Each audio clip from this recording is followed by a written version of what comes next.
नमस्कार दोस्तों, स्वागत है आपका फिर से एक नए वीडियो में। तो दोस्तों अभी क्या है कि मैंने जस्ट एक वीडियो अपलोड किया था, इसके पहले उस पर मुझे कमेंट आई, ठीक है, मेरे सब्सक्राइबर की। और मैं हर एक वीडियो में आपको बोलता हूं कि जो भी मेरी अपडेट है उससे रिलेटेड जो भी आपके डाउट क्वेश्चन वगैरह हो तो मुझे कमेंट बॉक्स में कमेंट जरूर कीजिए ताकि मैं जवाब देने की पूरी कोशिश करूं। जैसे ही मेरे एक सब्सक्राइबर ने मुझे कमेंट किया है मेरी पिछली वीडियोस पर, तो उन्होंने यहाँ पर देखिए, मैं कमेंट को हाईलाइट कर देता हूं। सबसे पहले तो यहाँ पर उन्होंने पूछा है कि सर प्लीज रिप्लाई मेरे कमेंट पर कि क्या बीएसएनएल एम्प्लॉय की सैलरी बहुत कम होने वाली है या फिर जो बीएसएनएल एम्प्लॉय की सैलरी पेंशन जो पेंशनर्स है उनकी जो पेंशन है वो काफी कम होने वाली है, ऐसा बताया जा रहा है। मतलब ऐसा सुनने में आ रहा है जैसे कि 36,000 से लेके 12,000 हो जाएगी, मतलब जो 36,000 है जिनकी उनकी 12,000 हो जाएगी, तो ऐसी सुनने में आ रहा है। ठीक है, तो इस पर मुझे बताइए क्या अपडेट है।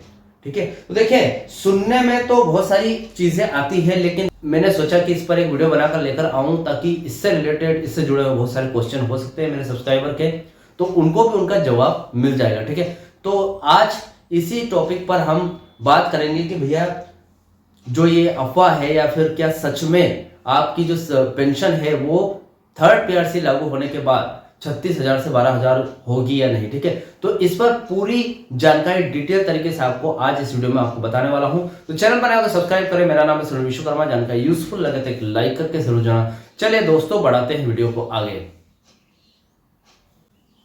तो दोस्तों देखिए यहां पर ये जो कमेंट है मेरे सब्सक्राइबर की है, तो जितने भी सब्सक्राइबर के क्वेश्चन है मैं उस पर वीडियो जरूर बनाऊंगा। आप तो बेझिझक मुझे कमेंट कीजिए, जो भी आपके डाउट क्वेश्चन वगैरह हो मैं वीडियो के माध्यम से आपको पूरी जानकारी दूंगा। ठीक है, तो फिलहाल मेरे सब्सक्राइबर ने पूछा है कि पेंशन में अगर कटौती हो रही है और थर्ड पीआरसी लागू होता है तो क्या पेंशनर्स की जो पेंशन है उसमें 36,000 से 12,000 कटौती हो सकती है, मतलब इतना माइनस गिर सकता है कि नहीं, मतलब जो भी पेंशन है वो इतनी माइनस गिर जाएगी क्या, हमें सुनने में आ रहा है। ठीक है, अब सुनने में आ रहा है तो उसकी हम पहले तो सबसे पहला पॉइंट रहेगा हमारा कि अफवाह है या फिर सच्चाई, ये हम जानेंगे। ठीक है, सेकंड पॉइंट रहेगा इस पर न्यू अपडेट क्या है और भी इंपॉर्टेंट आपको यहाँ पर जानकारी दूंगा इसके बारे में। ठीक है, तो भैया वीडियो ज्यादा न खींचते हुए हम वीडियो को बढ़ाते हैं आगे। पहला पॉइंट है हमारा बीएसएनएल पेंशन सैलरी कटौती की अफवाह है या फिर सच्चाई, ये देख लेते हैं। ठीक है, देखिए 36,000 की पेंशन सीधे 12,000 हो जाने की बात अत्यधिक संभावना है कि सच नहीं है, मतलब ज्यादातर संभावना, जहां तक उम्मीद है ये बात सच नहीं है। ऐसी किसी भी बड़ी कटौती के लिए भारत सरकार या डिपार्टमेंट ऑफ टेलीकम्युनिकेशन डोट से आधिकारिक आदेश की आवश्यकता होगी और वर्तमान में ऐसी कोई बड़ी घोषणा सामने नहीं आई है। ठीक है, तो फिलहाल देखा तो ये सच्चाई नहीं है, क्योंकि डोट जब तक नहीं बोलेगा तब तक ऐसा नहीं हो सकता। आपको कोई न्यूज रिपोर्टर वगैरह जो भी आपने जहां पर भी सुना होगा तो कुछ सही नहीं सुना ज्यादा हद तक। ठीक है, क्योंकि ये सच्चाई नहीं है। ठीक है, डोट के हिसाब से ये सच्चाई नहीं है, जब तक डोट से आगे से जारी नहीं होता तब तक नहीं होगा। क्योंकि देखिए यहाँ पर थर्ड पीआरसी लागू होने पर पेंशन बढ़ेगी ना कि घटेगी। ठीक है, अब देखिए पेंशन सुरक्षा, बीएसएनएल में डोट से समाहित एब्जॉर्ब हुए कर्मचारियों की पेंशन भारत सरकार के बजट से दी जाती है। ठीक है, मतलब जो भी बीएसएनएल में आई है डोट से एब्जॉर्ब होकर कर्मचारी, ठीक है, उनकी पेंशन भारत सरकार के द्वारा दी जाती है। अब यहां पर इसलिए बीएसएनएल के वित्तीय नुकसान का सीधा असर आमतौर पर इन पेंशनों पर नहीं पड़ता है। ठीक है, अब यहाँ पर सीधी सी बात बताई जा रही है कि अगर आपकी पेंशन में कटौती होगी तो कौन से बेस पर होगी, या तो बीएसएनएल की वित्तीय स्थिति के ऊपर। ठीक है, बीएसएनएल लॉस में चल रहा है तो आपकी बेशक आपकी पेंशन में कटौती हो सकती है, लेकिन यहाँ पर क्या है, आपको जो पेंशन है वो डोट देती है ना कि बीएसएनएल, तो कोई वित्तीय नुकसान से कोई फर्क नहीं पड़ने वाला, तो वहां कटौती तो हो ही नहीं सकती। ठीक है, अब देखिए यहाँ पर मेन मुद्दा क्या है, बीएसएनएल कर्मचारियों के बीच जो वास्तविक चिंता का विषय रहा है वह है वेतन संशोधन, या कि वेज रिवीजन और पेंशन संशोधन, पेंशन रिवीजन दोनों ही का पेंडिंग हो जाना। ठीक है, दोनों ही पेंडिंग है, तो इसलिए सबसे बड़ा मुद्दा यही है। यह मुद्दा 2017 में लागू हुए तीसरे पीआरसी की सिफारिशों के बाद बना हुआ था, जिसमें घाटे के कारण बीएसएनएल कर्मचारियों का वेतन संशोधन नहीं हो पाया। ठीक है, 2017 की बात है, तब से थर्ड पीआरसी की बात चल रही है। थर्ड पीआरसी तभी से लागू होनी थी लेकिन अभी तक नहीं हो पाई है। उसके साथ ही वेतन संशोधन के साथ, जैसे कि जो वेज रिवीजन है उसके साथ ही यहाँ पर पेंशन संशोधन, जो पेंशन रिवीजन है, दोनों अटके हुए हैं। ठीक है, अब यहाँ पर इस पर सेकंड पॉइंट आता है हमारा न्यू अपडेट क्या है और इंपॉर्टेंट इंफॉर्मेशन क्या है वो देख लेते हैं। ठीक है, सबसे पहले पेंशन संशोधन की बात करेंगे, फिर वेतन और भत्ते की बात करेंगे। ठीक है, अब जो पेंशन रिवीजन है, ठीक है, बीएसएनएल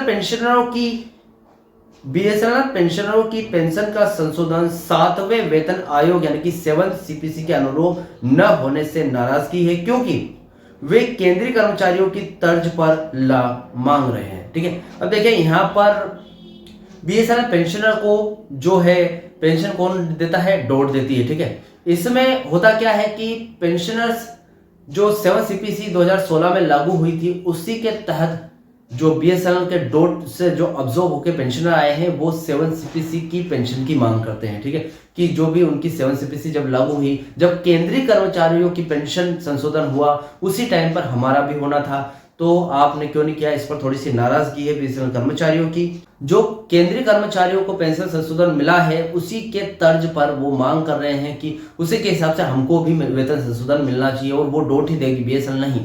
ठीक है, आईडीए में वृद्धि भी। अच्छी खबर यह है कि बीएसएनएल पेंशनरों के औद्योगिक महंगाई भत्ता यानी कि आईडीए बढ़ता रहता है। उदाहरण के लिए 1 अक्टूबर 2025 से बीएसएनएल 2007 पे स्केल के समाहित पेंशन भोगियों के लिए आईडीए दर 233.3% हो गई है, जो पिछली बार 227.1% थी, मतलब 6.2% की वृद्धि हुई है। यह कटौती नहीं बल्कि वृद्धि है। ठीक है, अब देखें यहाँ पर आपकी जो पेंशन आईडीए था वो 227.1% था। ठीक है, उसमें 6.2% वृद्धि के साथ 233.3% वृद्धि हो गई। ठीक है, अब देखा जाए कि अगर आपकी पेंशन में कटौती होती है, जैसे कि मेरे सब्सक्राइबर ने पूछा कि यार मेरे पेंशन में कटौती हुई है। ठीक है, ये जो कटौती है, उन्होंने जो मेरे सब्सक्राइबर ने पूछा था कटौती हुई है, तो ये जो कटौती है, अगर आपकी आईडीए वृद्धि बढ़ रही है, ठीक है, आपके आईडीए दर बढ़ रही है, तो कटौती कैसी होगी? कटौती इससे भी नहीं होगी आपकी। ना तो आपकी कटौती पेंशन से हो रही है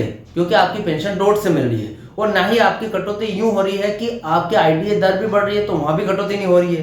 ठीक है, अब यहाँ पर ग्रेच्युइटी की सीमा में भी वृद्धि हो रही है। हाल ही में महंगाई भत्ता डीए 50% तक पहुंचने पर ग्रेच्युइटी की अधिकतम सीमा 20 लाख से बढ़ाकर 25 लाख करने का निर्णय लिया गया है, जो बीएसएनएल एमटीएनएल के समाहित कर्मचारियों पर लागू होता है। ठीक है, अभी सभी कर्मचारियों के लिए जो ग्रेच्युइटी की लास्ट लिमिट थी वो 20 लाख रुपए थी। ठीक है, अब 20 लाख से बढ़ाकर उसको 5 लाख बढ़ा दिए गए हैं और 25 लाख रुपए कर दिए गए हैं, तो यहां पर भी आपकी कटौती नहीं होगी। ठीक है, बीएसएनएल यूनियनों और मैनेजमेंट के बीच वेतन संशोधन यानी कि 3rd पीआरसी के तहत को लेकर लंबी बातचीत चल रही है। मैनेजमेंट ने पेंशन योगदान के बोझ को कम करने के लिए निचले पे स्केल का प्रस्ताव रखा है। ठीक है,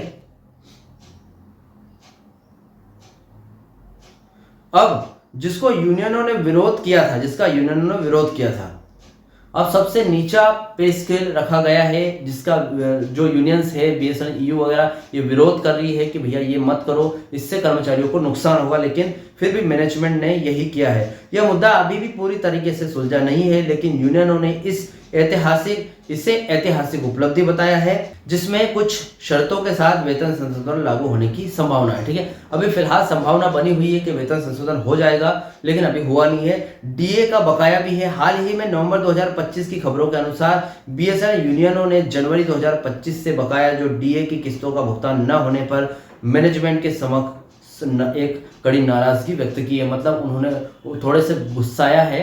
ठीक है, गुस्सा है मैनेजमेंट से, बीएसएनएल यू वगैरह। ठीक है, वीआरएस 2019 बीएसएनएल ने 2019 में एक बड़ी वीआरएस योजना लागू की थी, जिसमें 78,300 कर्मचारियों ने स्वैच्छिक सेवानिवृत्ति ली थी। इस वीआरएस के तहत कर्मचारियों को एक्स ग्रेशिया सेवा के प्रत्येक पूरे वर्ष के लिए 35 दिन का वेतन प्लस शेष सेवा प्रत्येक वर्ष के लिए 25 दिन का वेतन और पेंशन लाभ के आधार पर कंबाइंड सर्विस के आधार पर दिया गया था। मतलब इसको बोलते हैं full final settlement, x gratia आपको दिया गया था। ठीक है, वीआरएस लेने वाले कर्मचारियों की पेंशन में कोई सीधी कटौती की खबर नहीं है, बल्कि उन्हें नियमानुसार उनके कम्यूटेशन और पेंशन का भुगतान किया गया। ठीक है, अब देखिए लास्ट में एक ही बात निकलती है कि ये जो बड़ी कटौती आप जो बोल रहे हो 36 के से 12 के, मतलब 36,000 से 12,000 हो जाएगी, की बात फिलहाल झूठ या फिर अफवाह है। ठीक है, अब वास्तविक मुद्दा यह है कि पेंशन और वेतन संशोधन पेंडिंग है, इसलिए आईडीए डीए जैसे भत्तों के भुगतान में देरी हो रही है। ठीक है, तो आपका सबसे बड़ी बात यह है कि आपको डरने की कोई जरूरत नहीं है। आपकी पेंशन में अचानक इतनी भारी कमी हो जाएगी। बीएसएनएल पेंशनरों और कर्मचारियों के हितों की रक्षा के लिए यूनियन और एसोसिएशन की लगातार प्रयास और बातचीत जारी है। ठीक है, मतलब यहाँ पर यूनियन पूरी कोशिश कर रही है, आपको कोई डरने की जरूरत नहीं है कि आपकी जो पेंशन है वो 36,000 से माइनस हो जाएगी और 12,000 पे आ जाएगी। ये सिर्फ अफवाह वगैरह है जो न्यूज़ रिपोर्टों के माध्यम से फैलाई जा रही है। तो फिलहाल ये अपडेट है।